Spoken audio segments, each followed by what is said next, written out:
Anumang pagbabago, dadaan sa butas ng karayom. Noon, halos walang magandang balita na lumalabas sa Muslim Mindanao. Ngunit, unti-unti, sa kabila ng espekulasyon, sa kabila ng pamumulitika, may mga pagbabago na. Napapawi na ang gutom, nalilimutan na ang galit, nawawala na ang takot. Pagbabago.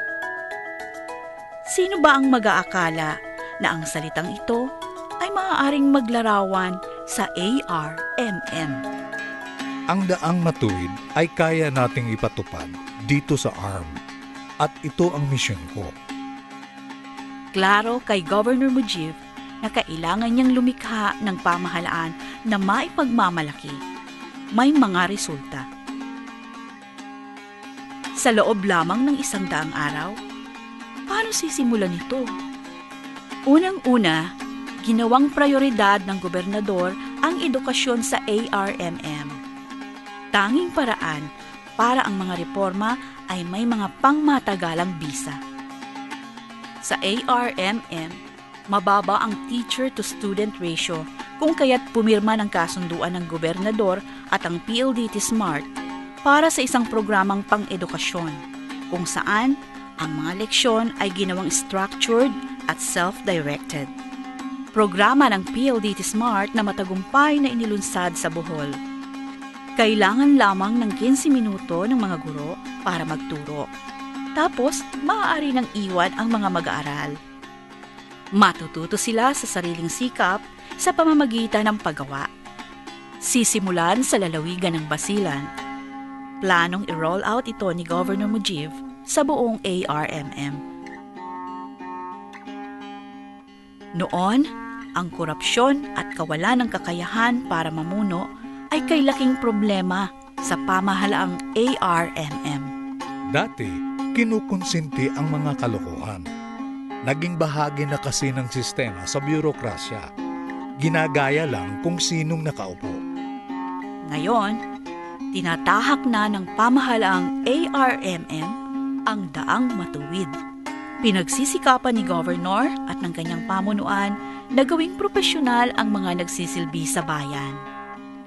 Paalam na sa mga coast employees.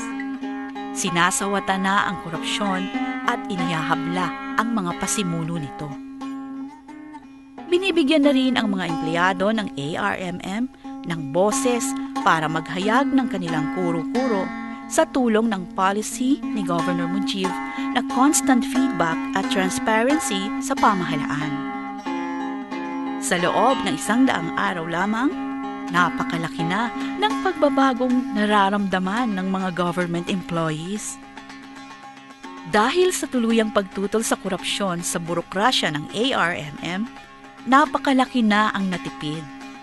Sa DepEd, 127 million ang savings. Sa DPWH, 180 million ang naibalik sa kaban ng bayan.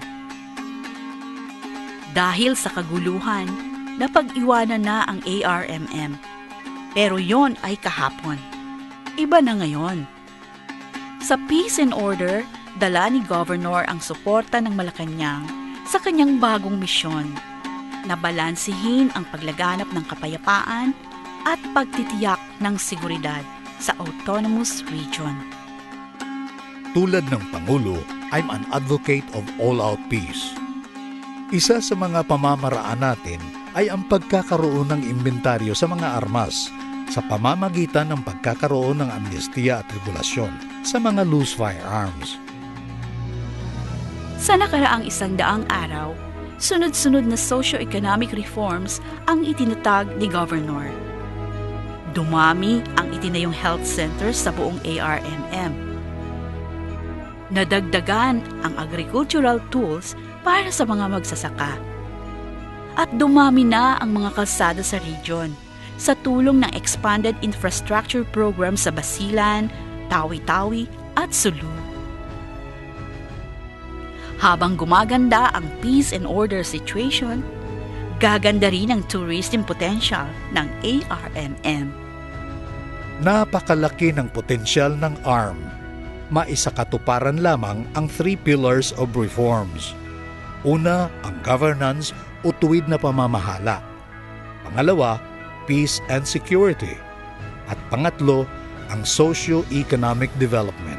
At makasisiguro tayo, tuloy-tuloy na ang asenso ng ARM. Sino ba ang mag-aakala na makakaramdam ang taong bayan ng ARMM ng pagbabago? Sa daang matuwid, nabibigyan ang mga taga-ARMM ng pinakamahalagang biyaya na matagal nang mailap sa kanila. Pag-asa.